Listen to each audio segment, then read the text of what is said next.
Yo, what is up, YouTube? It's your boy Legend, and I already know what you guys gonna say.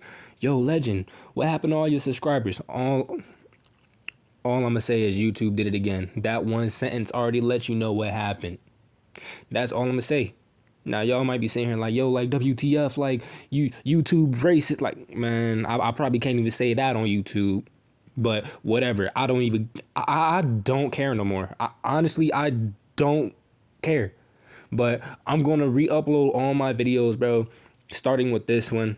But here you go. Get into the intro so we can start the what if.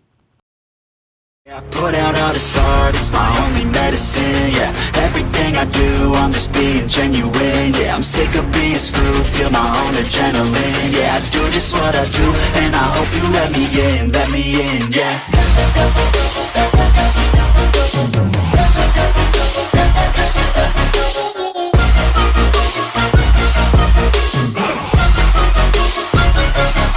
I'm grateful. Konoha, night of the Kyubi attack. The night started off like any other for the people of the village. The people going about their business, shops closing, and the nightlife of Konoha coming out of its slumber for the day. That was until a deafening roar was heard throughout the town. The people of said town all stopped what they were doing to gaze up at the huge amount of smoke that was covering up a portion of the village.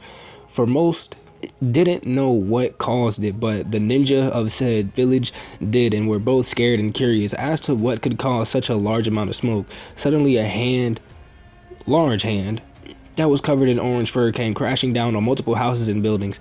It was that got all of the people in ninja out of there. Shock and for chaos happened across the village.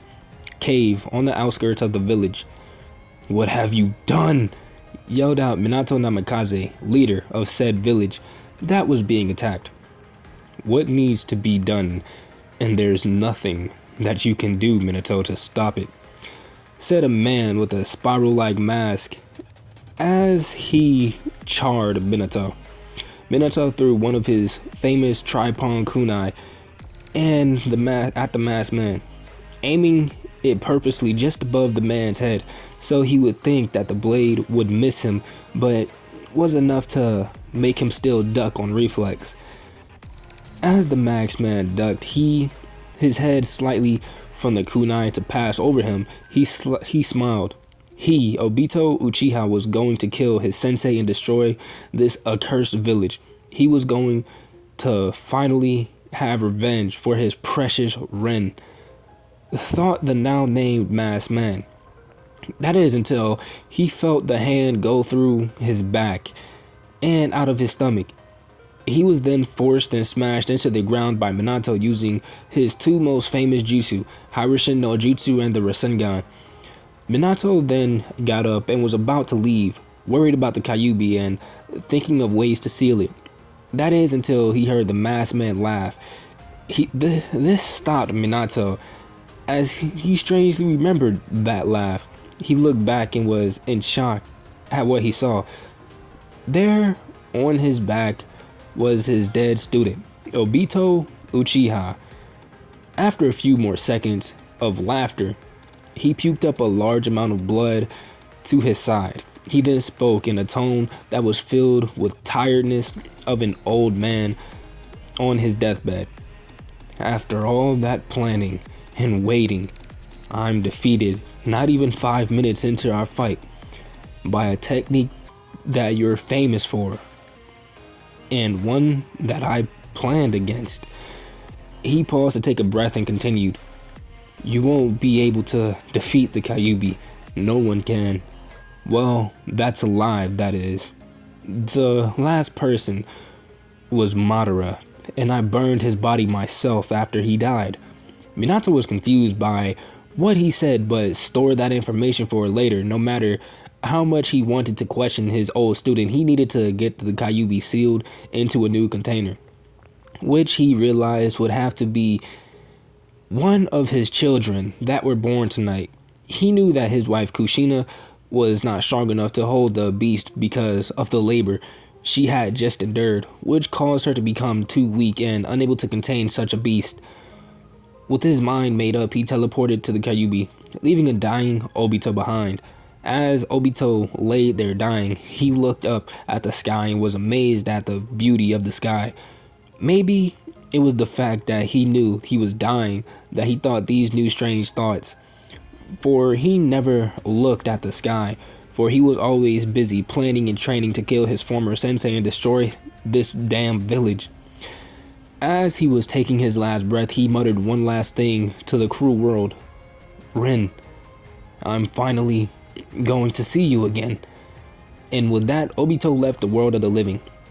Pasture outside of Konoha, just before sealing. In the pasture outside of Konoha was a large fox with 9 tails and orange fur that was as tall as a mountain. This was the Kyubi no Yoko, one of the 9-tailed beasts once roamed the land of the elemental nations. Currently, the Kyubi was in chains that were coming from a young woman that was barely clinging to consciousness. She had long, flowing red hair, fair skin, and a figure that any woman would kill for. This was the Hokage's wife, Kushina Uzumaki Namikaze, but at the moment she was sickly pale and hair a mess as she tried and was slowly failing to control the fox so that her husband could seal it. When he first told her that he was going to seal it into one of her children, she was almost hysterical, for she knew what it was like to carry such a burden and could say that she didn't want anyone to take that burden, let alone one of her own children. After a lot of convincing and an angry fox later, she finally agreed to it because she at least knew that whichever one they choose would still be loved and cared for as a normal child with a family. She looked at her husband that was finishing the last hand seals for the sealing jutsu that was for both their children, as one would take the chakra and the other would take the soul. Of course, she knew the risk that came with it.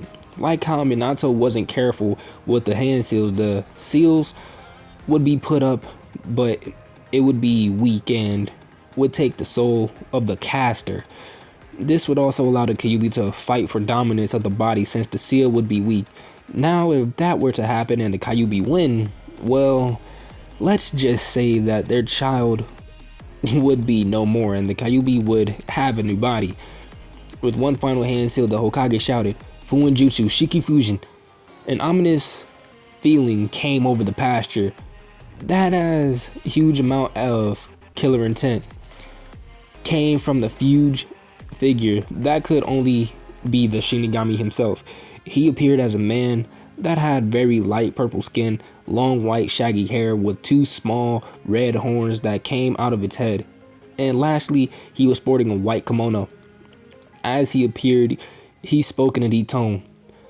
So it seems that you, measly humans, have found a way around me, consuming your soul with your jutsus and whatnot.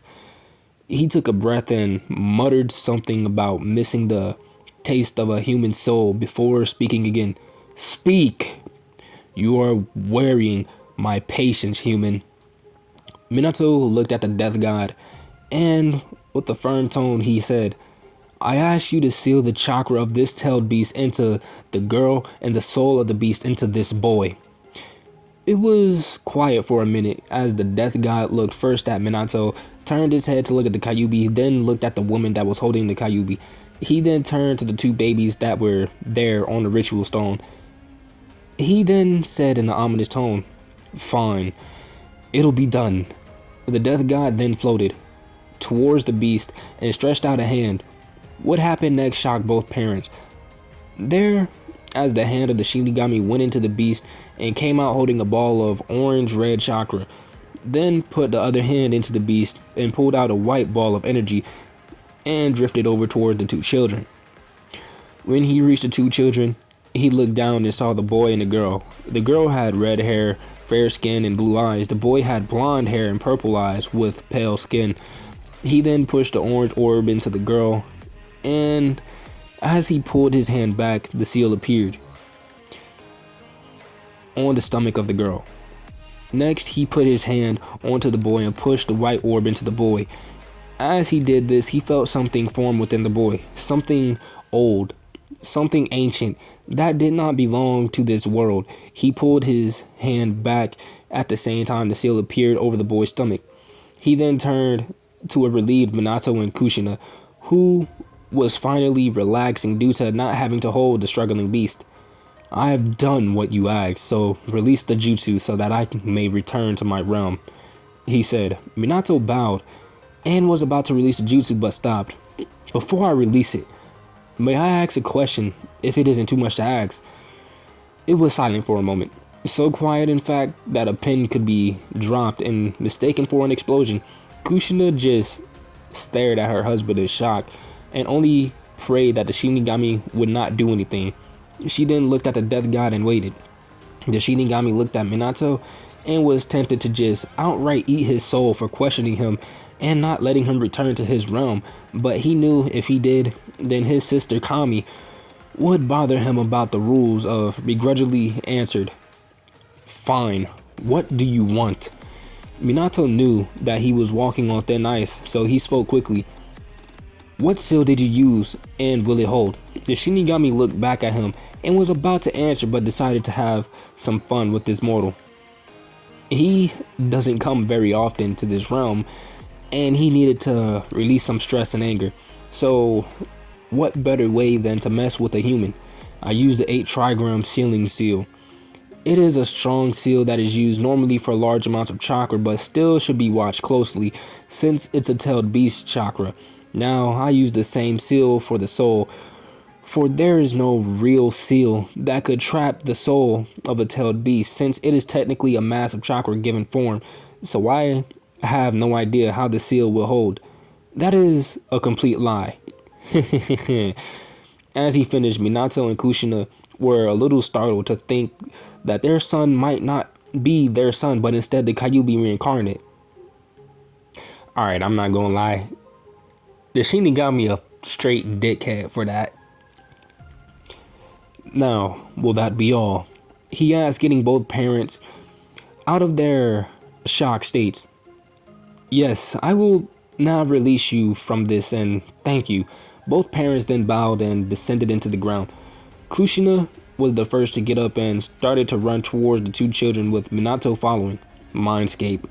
As both parents walked up towards the children, the Kyubi was banging against the cage inside the boy's mind, yelling and screaming to be released. As it was doing this, it realized that the child that it was trapped in was inside with it.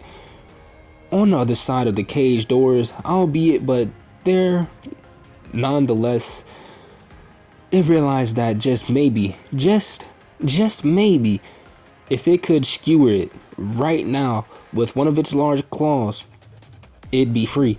As it tried to skewer the child, it did not notice the figure that was in the shadows behind the child. The figure watched in amusement as the beast tried to free itself by killing his descendant, waiting to see if the beast would notice him.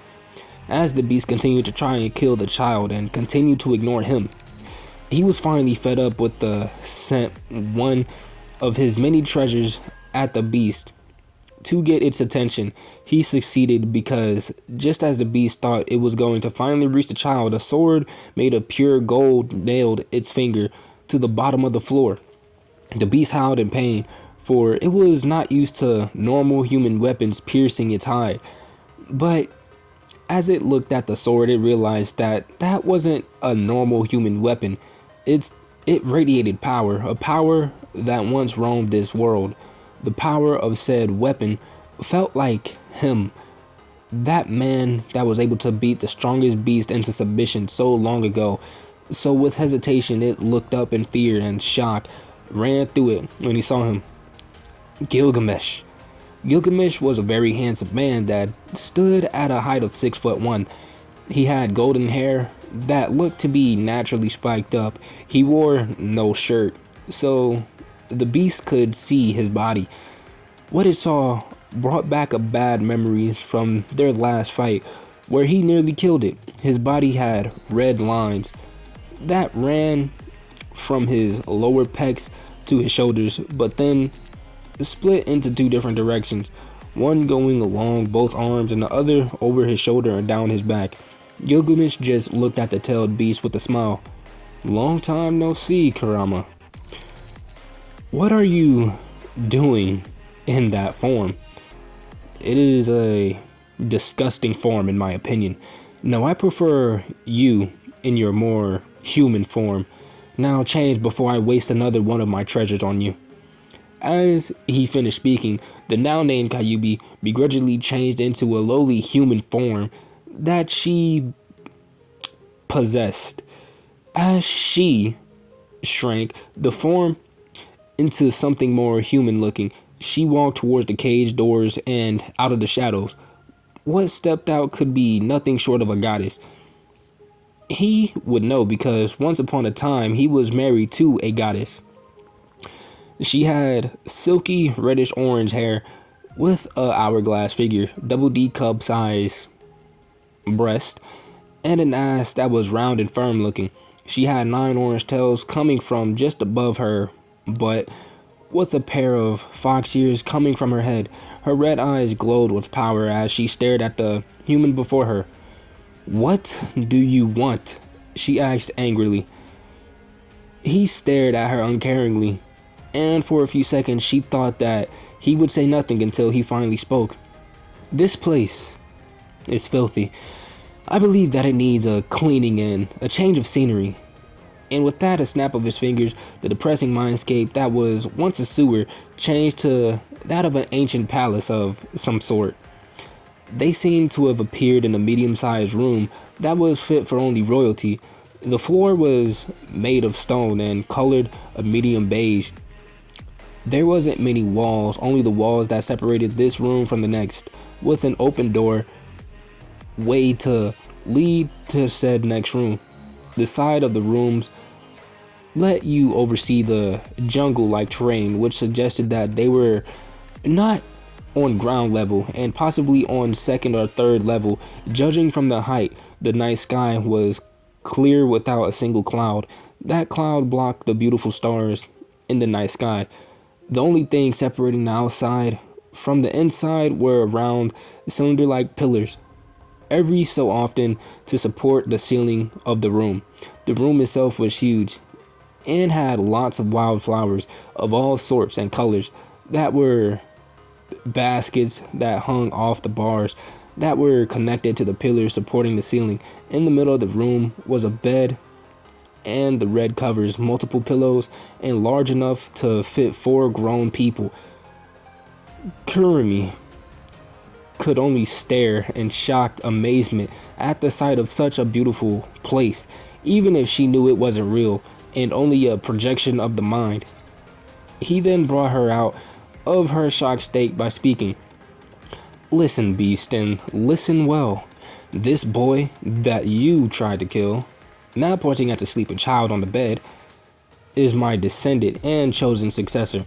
He will succeed me in this world, and the only way to do so is by conquering everything and everyone. But to do so, he will need help. Even I know that he cannot do it alone, for the simple reason that he is not me.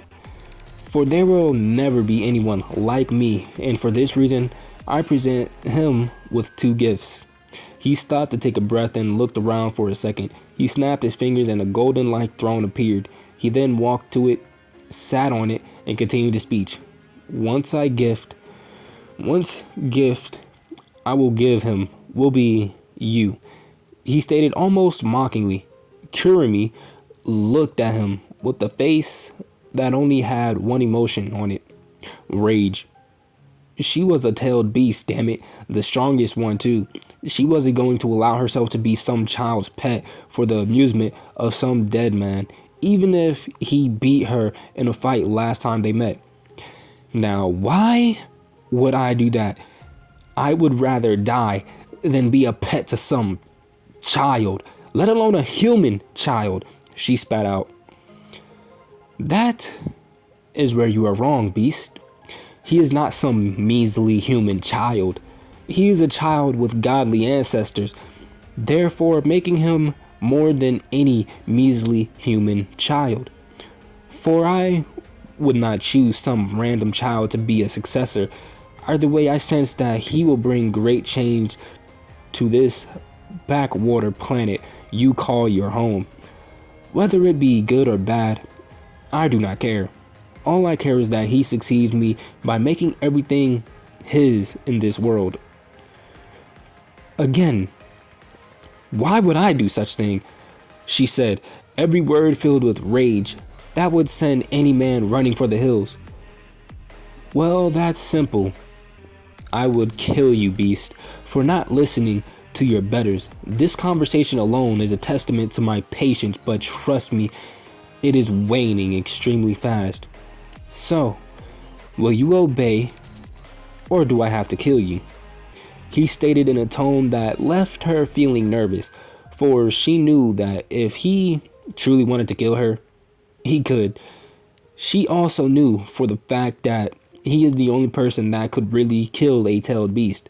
Knowing that she really didn't really have a choice, she finally answered, albeit begrudgingly, fine, but when you say gift, what do you mean exactly? Hoping that he didn't mean the way she thought it sounded like to her, for she did not want to be some child's plaything. For that, I do not care.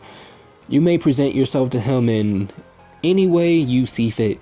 You may present himself as his mother, sister, friend, or even foe.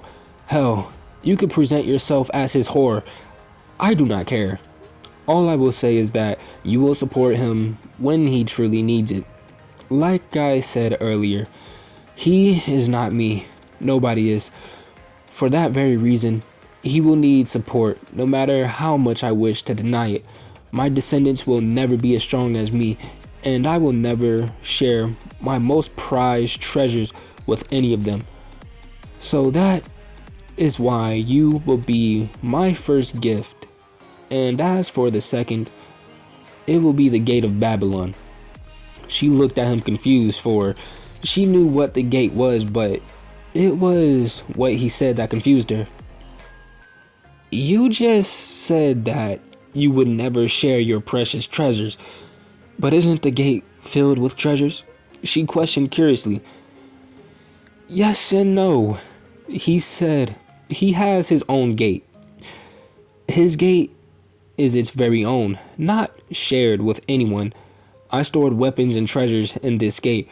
From this world, when I was here in this dimension long ago, I also added a few less powerful copies of weapons from my world to it. He stated with a voice full of pride. Now I must return to my dimensional world, for war is starting and I intend to add another treasure to my gate. For only one, I deserve her. He said in a tone that said that he would not lose anything no matter what side he chose. As he started to dissolve, he spoke one more time. Yes, I almost forgot. I broke down the seal so that you may bring him in here until he is able to do so by himself. You will also be able to leave the seal in a few years because of what I did to it. Watch over him because I can sense if he dies, and if I find you to be the cause of that beast, I will come back to this world and personally drive a sword through your head. For only I have the right to kill my successor. And with that said, he completely dissolved into nothing, disappearing from this world. Kirimi could only sigh. She was now stuck with a child that was the descendant of an asshole that is not even from this world, and said man could come back and kill her. Oh, how the gods must hate her to curse her with such a life. She then looked at the child that was laying on the bed, the child that she would need to watch over. She walked over to the bed and sat on it, looking at the boy. He had sun-kissed yellow hair, bordering on gold, with light fair skin with no marks except for 3 whisker-like marks on each cheek, which, if she was honest, found cute about the small, fragile child. He then squirmed in a bundle that held him and opened his blood-red eyes. Wait, blood-red eyes, she thought. I swore he had purple eyes, she exclaimed out loud. She then realized that this was his mark, Gilgamesh's way to mark him to his successor. She could only stare at the boy in mild shock. She then unwrapped a bundle of clothes and stared at the child's body. There on his body were the red tattoo-like lines that Gilgamesh had also possessed. The only thing that brought her out of her shocked state was the fact that he giggled and laughed in a joyful way, most likely at expression she guessed. She sighed again, took the child into her arms and cradled him near her breast as the child then slowly fell back to sleep. Me, the great Kyubi no Yoko, reduced to a babysitter. Damn that man. She said in a frustrated, then looked at the child that began to snuggle up against her and thought. She sighed once more, laid on the bed, putting the child next to her, bringing him close to her, and thought, while wrapped her arms around the child, maybe this won't be so bad. Back in the pasture, as both parents hurried to their children, they noticed that the third Hokage had arrived with 3 students. The legendary Sannin, the sage of Mount Miyaboko, Jiraiya, the slug princess Tsunade, and lastly the snake sage Orochimaru. As they arrived on the spot that their children were, Kushina picked up both their daughter and son and held them close. As he held them, Minato came up beside her and looked down at his children. They both beautiful, whispered Kushina. Yes, they are, Kushina. What are their names? You never told me, and we were both in a rush to seal the Kyubi, replied Minato. That was when the other 4 people finally made it in front of them and also waited to hear her reply, wondering what it could be. Her name is Mito, after my great-grandmother's sisters and first Hokage's wife. At that moment, the now named Mito opened her eyes, and they all stared in awe at the surreal blue eyes that looked at them in confusion and curiosity. She then pulled herself away from her daughter and looked at her son and said, and this beautiful boy here is Naruto. Fish cakes? Jiraiya laughed humorously. He was hit on the head by Tsunade. It means maelstrom, you idiot. She told me earlier what she was going to name her son if she had one. Minato then looked at Jiraiya. We also said that we would name him after the main character in your books, Sensei. Jiraiya looked at Naruto's sleeping form and smiled. He then looked at Minato with a serious face. Which one? Kushina, Hiruzen, and Tsunade all looked curiously at him, wondering what he had meant until Minato only replied with daughter. The rest only stared, wondering what he meant until Orochimaru answered them. Jiraiya believes whichever holds the chakra of the tailed beast is some kind of savior. I don't understand why he would believe such a thing though. Yes, it's exactly what I think, because there is a prophecy that the great Toll Sage foresaw, and he stated twins will be one day born, and the one who holds great power will be fated to save the world from a great destruction. This twin will have a great burden and will face many foes, but if the twin survives long enough, it will be presented with a choice that will determine the fate of the world. Once that choice is made, the world will either be peace or be plunged into a dark age. Isn't it obvious? It's referring to a Jinchuriki with how it refers to a great burden, and I believe it to be Mito, he stated. They all looked at him in disbelieving looks. Kushina was the first to speak. Is that really true? Yes, Jiraiya stated with a serious tone. Oh, come on, you can't really believe him, Kushina. It's just a load of bullshit of that some old ass toad is saying to most likely get Jiraiya out of his hair. Tsunade stated angrily, not believing that Jiraiya would bring something like that up at the current moment. I believe to agree with Tsunade on this one, Jiraiya. The previous Monkey King also said this to the current king, which is my personal summon, but the current king said that this was said over 100 years ago, so I honestly doubt that it would be one of them, stated the third. I also agree with Tsunade Jiraiya, mainly for the same reason that Sensei said. The snakes also had a similar prophecy, but like Sensei's summons was foreseen almost 100 years ago, added Orochimaru.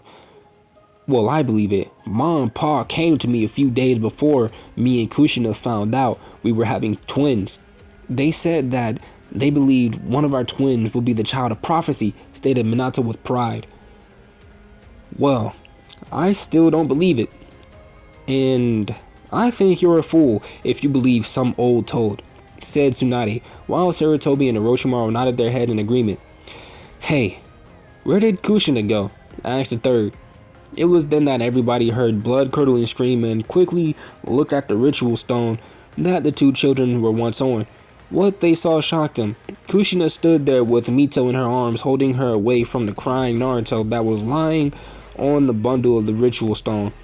They all rushed over to see what was wrong. Minato went straight to Kushina to try and calm her down, with Jiraiya right behind him, while the other three went to Naruto and tried to calm him down. What's the matter? What's wrong? Are you in pain? Is Mito hurt? Is Naru? Minato was cut off immediately by a frightened Kushina. Don't call that thing Naruto because it's not my son, yelled Kushina. What do you mean? Minato asked as he turned to see Orochimaru out of all people holding his son, while Tsunade got Naruto to stop crying by poking his belly and nose, making him laugh.